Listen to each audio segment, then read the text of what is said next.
News Andhra.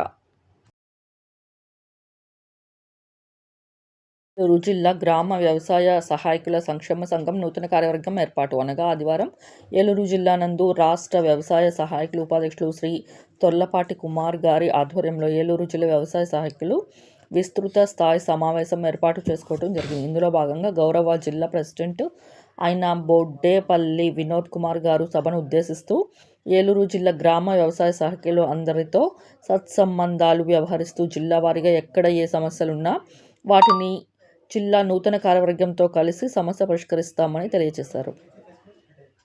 నూతన కార్యవర్గం ఏర్పాటు చేయడం జరిగింది. Boddepalli Vinod Kumar general secretary, Gunidala Balarjun treasurer, Tadigadapa Swarnalatha additional general secretary, Taluru Ramesh vice president, Panja Kaliprasad working president, Menthula Ravichandra women working president, T Reshma joint secretary, K J. Srinivasarao, V. Raju, G. Pavan, Rakesh, EC members K. Sivanagaraju, T. Ajay Kumar, Rani Koteswararao, B. Avinash Varma, K. వర్మలను ఎన్నుకోవడం జరిగింది.